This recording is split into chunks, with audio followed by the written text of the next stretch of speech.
Your Humanities Half Hour is brought to you by the Northern Marianas Humanities Council.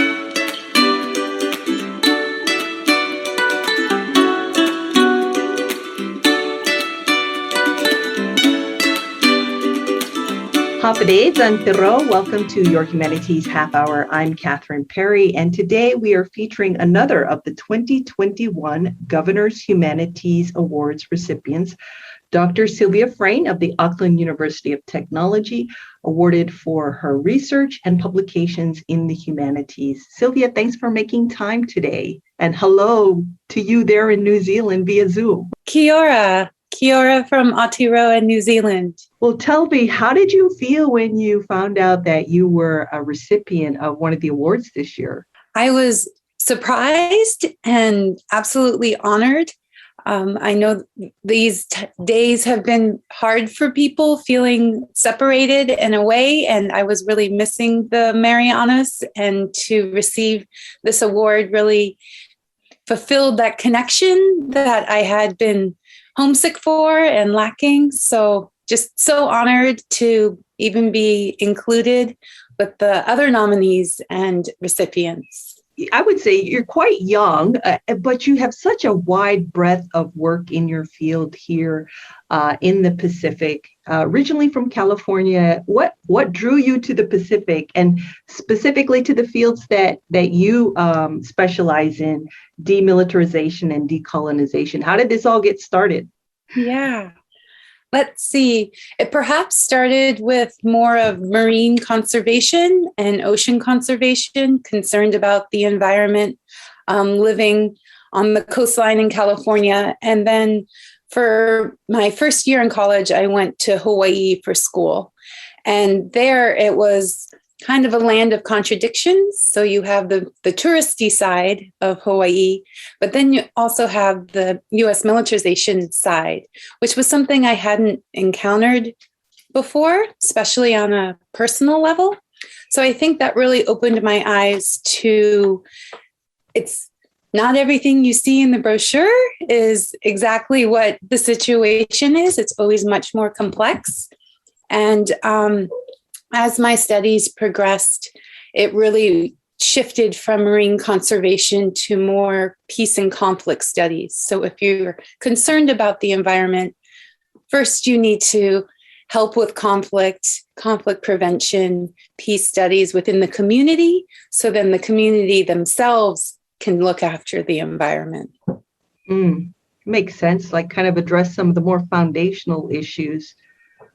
So that the care for the environment might come from that in a way? Absolutely.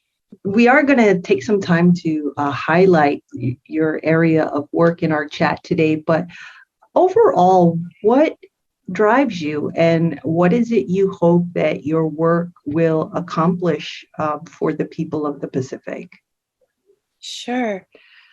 I think I'm driven by curiosity, as well as a friend and colleague academic has termed it as a settler's responsibility.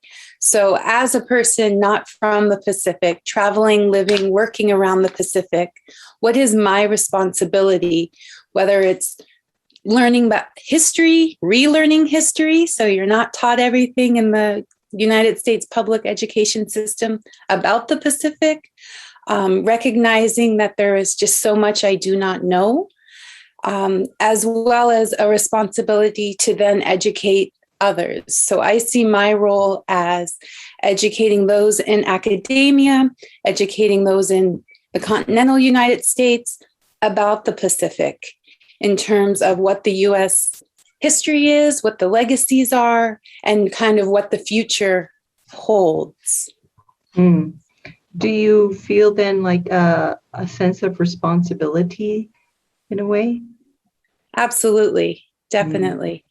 And I do have to say, throughout these many years of thinking in this context, the response I usually get from Americans from the continental United States, or even folks here in New Zealand, they just simply say, we had no idea, or we didn't know that that was the case, or the situation, or the political status, or it's almost as if it's something that's just glossed over. And so to be able to have a little bit more knowledge to begin a conversation with someone who has absolutely no idea, my hope then that plants a seed for then further knowledge. And yeah. It seems like a lot of your work has focused on what has happened and is happening in the Marianas. How did that connection come to be?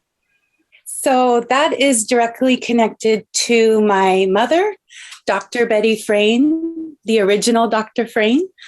She is a child psychologist. So she was sent to Guam, almost 10 years ago now, to work at Anderson Air Force Base. So she's civilian, but she works in the schools with children.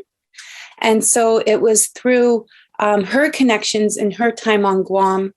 And at that time, I was living in Australia, studying in Australia, and there used to be a direct flight from Cairns, Australia to Guam. And so I would come in just at first for visits. And through those relationships and those connections, it really became much deeper, and the responsibilities became much more clear. And I was so privileged to receive scholarships for my master's degree and my PhD that I felt I could use that platform to address some of the issues that are currently happening in the Marianas. In fact, your thesis was about militarization, or specifically resistance to militarization in the Marianas. Can you spend a little time telling us about this area of your work? Sure. That I like to think is a community-driven project. So while I had my responsibilities to the university to fulfill a PhD, they did give me a scholarship. I did need to create an output, as they say. Mm-hmm. I really, it needed to be something that was going to be useful for the community, as well as happening in not just agreement, but really led. So the more time I spent, the more I heard about outside researchers almost coming in and even extracting knowledge. So taking what they needed, whether it was through science or medicine or different types of research, not necessarily spending the time, community engagement, community feedback, and then maybe the community would never hear from that person again. Or a few years later, there would be a book published, and that would pretty much be it.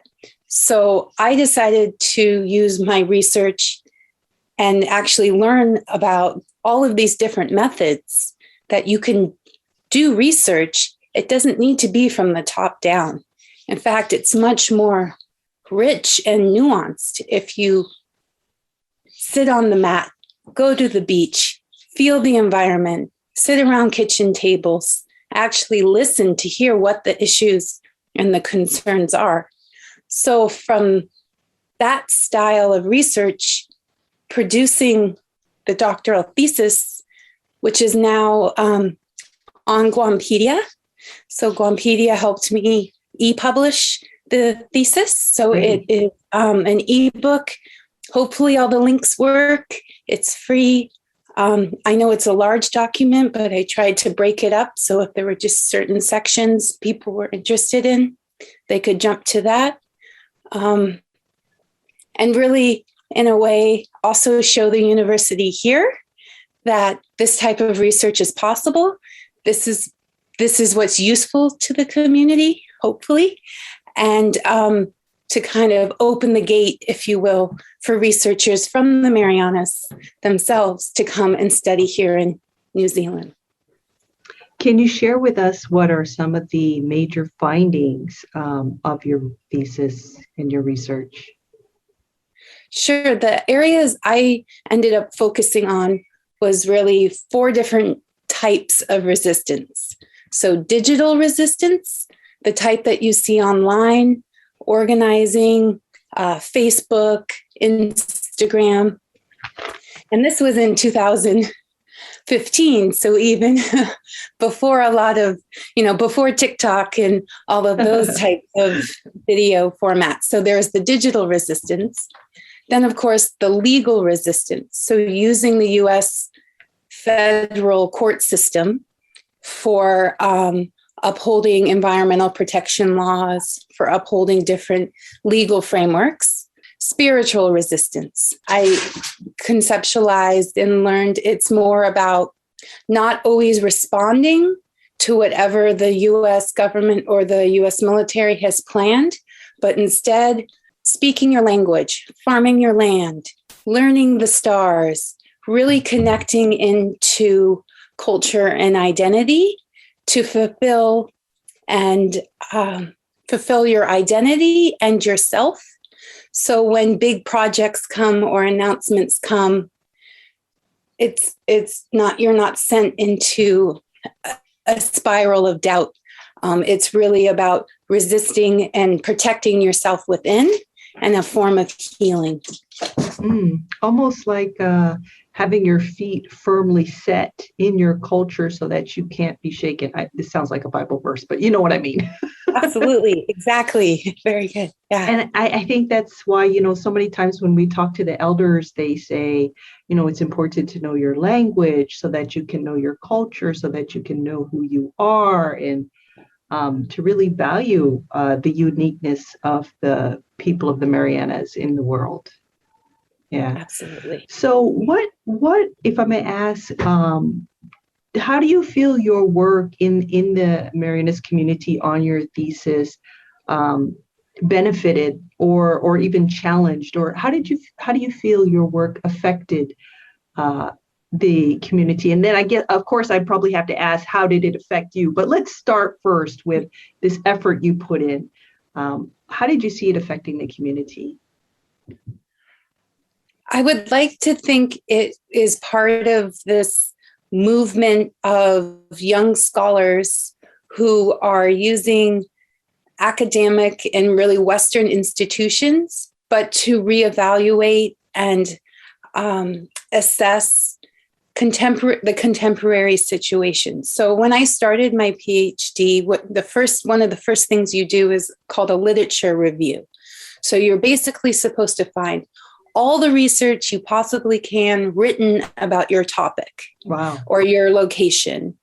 And what I was finding was there was, of course, a lot written about the Marianas, but it was more either from an outsider historical perspective, so World War II kind of history framing, or several really prominent scholars coming out of the Marianas, maybe a handful of them.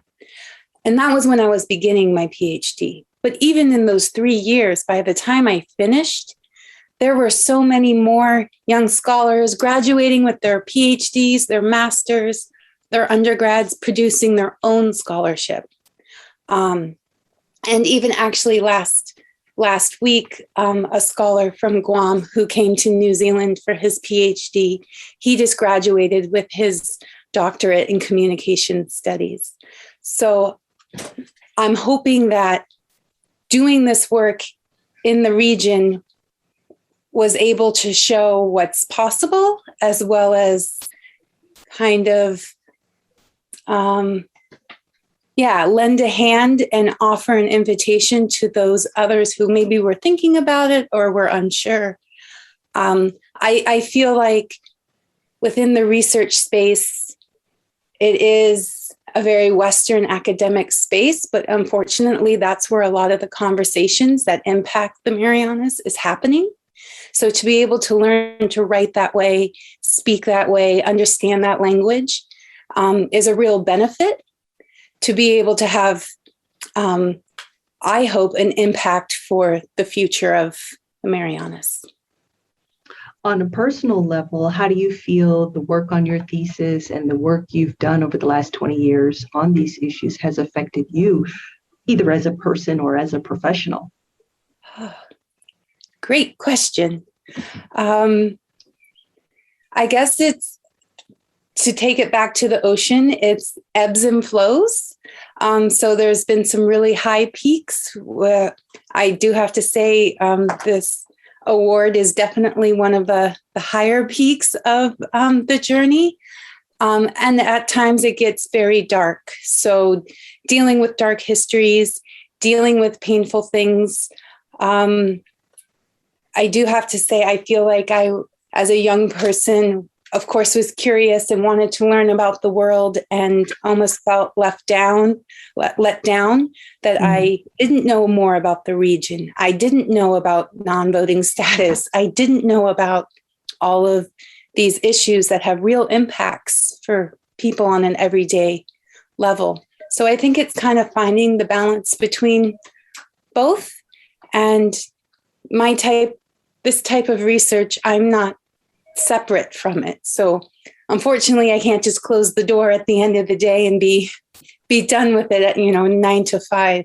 I'm constantly thinking about it, constantly reflecting, trying to think of how I can make it better to ensure that it's useful.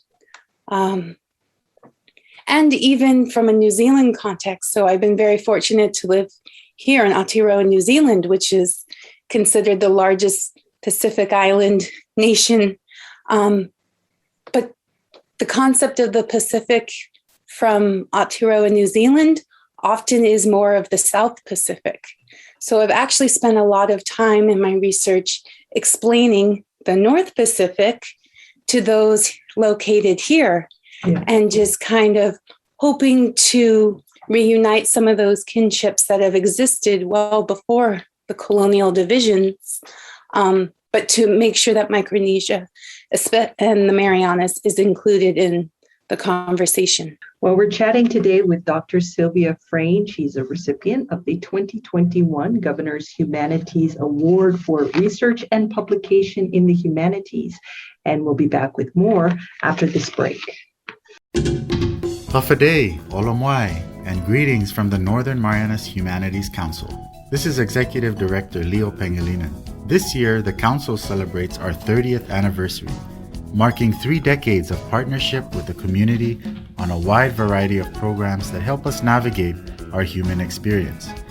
And we look forward to another 3 decades of doing the same. Would you consider partnering with us by making an educational tax credit donation? BGRTs and income earnings for individuals are eligible. And thank you for your continued partnership and support in making our program available. Welcome back to Your Humanities Half Hour. We're chatting today with Dr. Sylvia Frain of the Auckland University of Technology. She is a recipient for this year's Governor's Humanities Award for Research and Publication in the Humanities.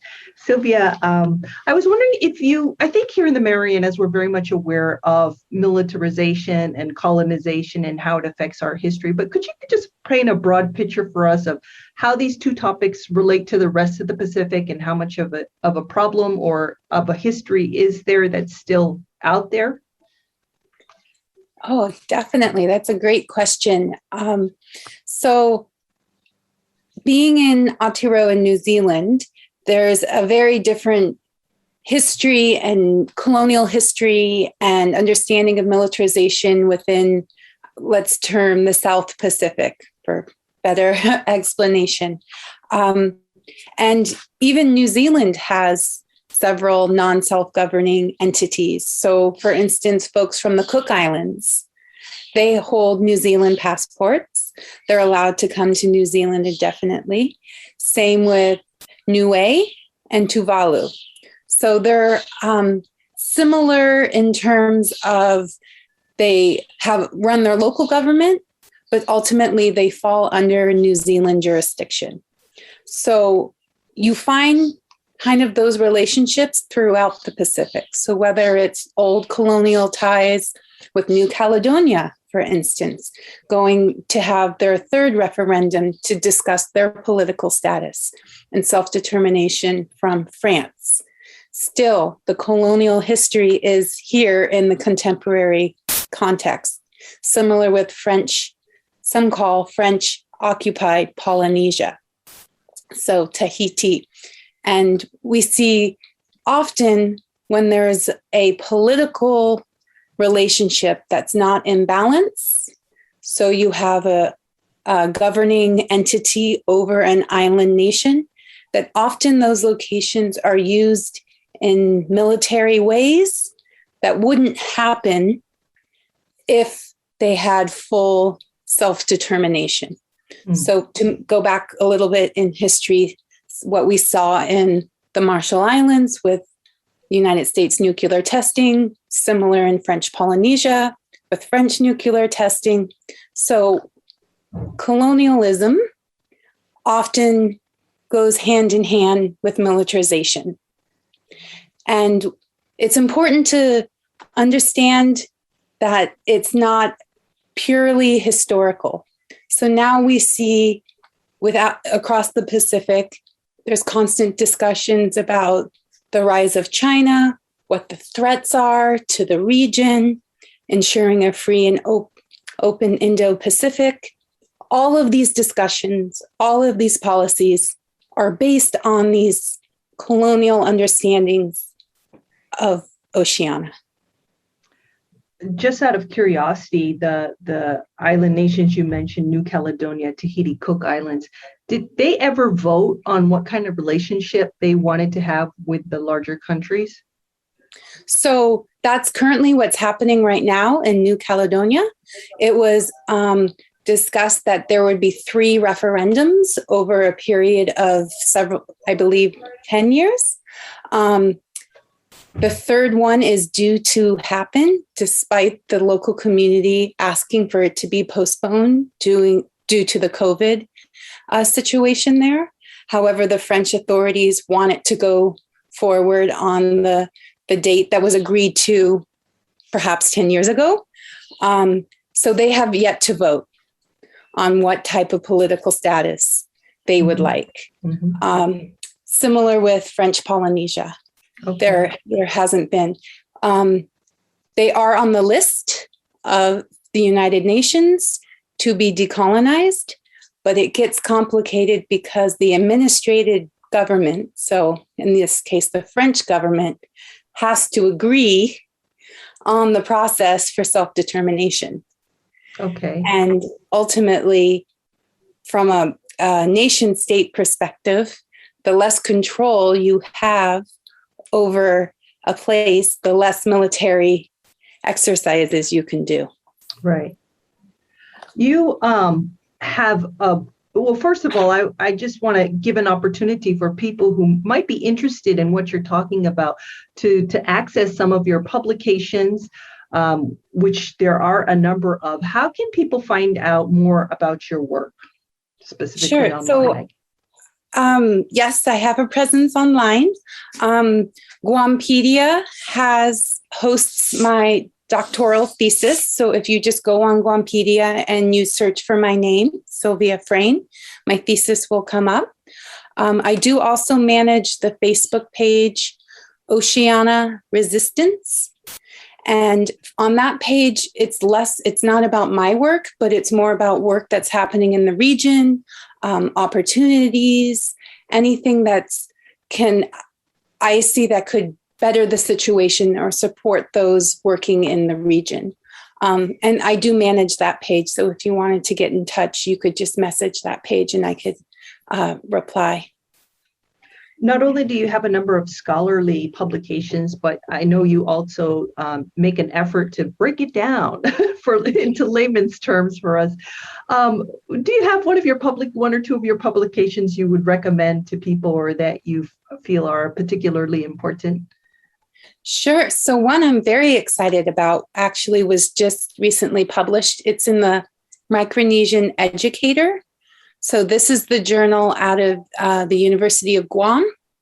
It's considered a journal of research and practice on education in Guam and Micronesia. It's free. You can download it from the Guam website. And it was number 28 is that specific one, a special edition about militarization in the Marianas Islands. And it includes some work that I've done, as well as many of those up and coming scholars that I was discussing earlier who are from the region, who are working on their studies and completing their studies. So includes their voices. And can you give us the name of that publication one more time? Sure. It's the Micronesian Educator. Okay. And people can find it on online edition 28. Yes. Okay, great. I want to give you time to also talk about some of your upcoming work. You were recently awarded a postdoctoral fellowship for more work here in the Marianas. Yes. So this fellowship is funded by the New Zealand government.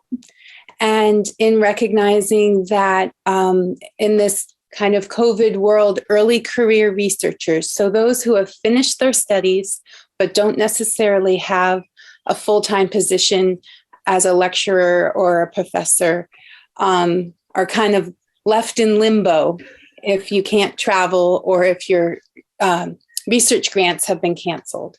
So a competitive application, they selected 33 of us from across New Zealand working in different spaces, from engineering and earthquake readiness to health and computer science. And mine was selected under the humanities scope. And this project, I will work closely with colleagues at Auckland University of Technology in the art and design department. Wow. And our thoughts here are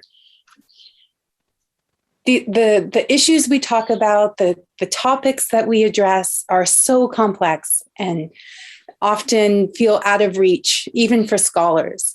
Is there a way that we can turn what we're trying to convey and what the local community wants to be told into a visual format? So the scholarship is for 2 years. The goal is to promote transgenerational knowledge for nuclear justice. So we're specifically looking at impacted communities from nuclear testing and how that intersects with the climate crisis currently, and how young people are using new media technologies to share their experience and share their stories. New Zealand has a history of being a nuclear-free zone and passing nuclear-free legislation. And they like to congratulate themselves on that. I've done a little bit of digging prior to the application, and it really looks like a lot of that work and a lot of that effort is from the Pacific.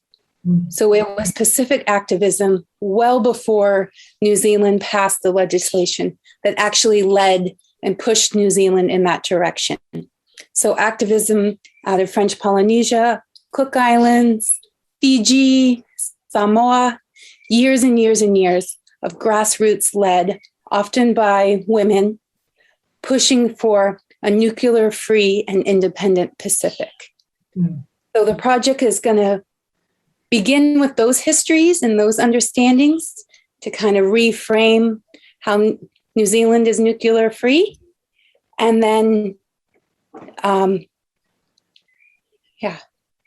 that's the past. And then looking to the future, how young people are using digital tools to share their understandings and their visions for the future. Well, I think it's really been a pleasure talking to you and getting to know your area of work more. And it sounds like looking to the future, you are definitely a key person as part of that discussion. And moving forward, there's a word you used, healing. You used the word dark history and used the word healing. And it seems like you are one of the people that we can look to guide us on that journey. So thank you for your work.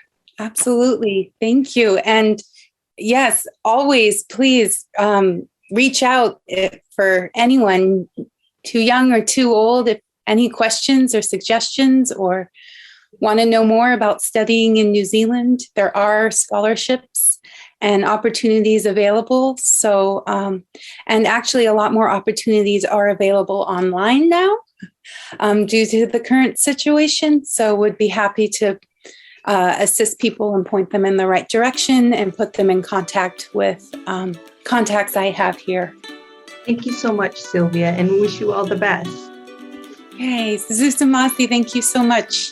We've been chatting today with Dr. Sylvia Frain of the Auckland University of Technology. She is the 2021 Governor's Humanities Award recipient for research and publication in the humanities. This has been your Humanities Half Hour. I'm Catherine Perry.